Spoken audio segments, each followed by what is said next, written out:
Sir, आज जब कोई मरीज किसी प्राइवेट हॉस्पिटल की इमरजेंसी में जाता है तो मानो घर की बचत, गहने, जमीन सब कुछ बेचने की नौबत आ जाती है।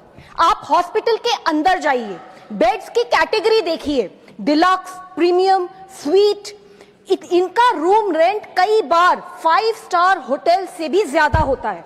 आपसे पहला सवाल पूछा जाता है, इंश्योरेंस है? जैसे ही जवाब हाँ होता है, मीटर चालू हो जाता है। कमरे में पहुंचते ही thermometer, disposable gloves, mask, sanitizer सब कुछ बिल में जोड़ दिया जाता है। हम डॉक्टरों के इलाज पर सवाल नहीं उठा रहे हैं, हमारी जिंदगी बचाते हैं, वो भगवान समान है। डायग्नोस्टिक टेस्ट बिल्कुल जरूरी हो सकते हैं, लेकिन कई बार हॉस्पिटल्स के दबाव में बढ़ा चढ़ाकर लिखे जाते हैं। जेनरिक की जगह महंगी ब्रांडेड मेडिसिन लिखी जाती हैं, जो बाहर 15 to 20% डिस्काउंट पर मिलती हैं, लेकिन हॉस्पिटल में पूरी कीमत पर बेची जाती हैं। नर्सिंग चार्ज, डॉक्टर विजिट फी, रूम रेंट, सब कुछ इतना महंगा।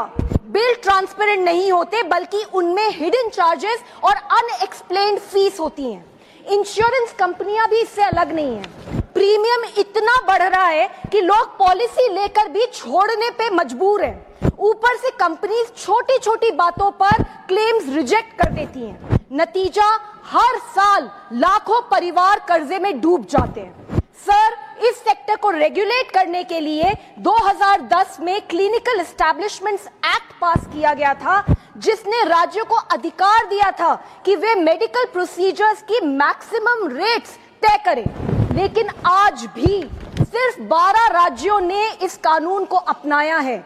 यहां तक कि देश की राजधानी दिल्ली ने भी ये कानून नहीं अपनाया।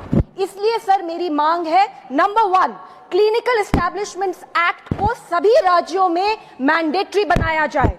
2, इमरजेंसी केयर में कानूनन इलाज पहले, बिल बाद में। 3, हॉस्पिटल्स में ट्रांसपेरेंट एंड रीजनेबल बिलिंग होनी चाहिए। नंबर 4, इंश्योरेंस प्रीमियम हाइक्स पर सख्त निगरानी हो। सरकार की जिम्मेदारी है कि प्राइवेट हॉस्पिटल्स में भी इंसान को इंसान माना जाए, कोई रेवेन्यू मॉडल नहीं। Sir, this is very important for the health of our nation. Thank you sir.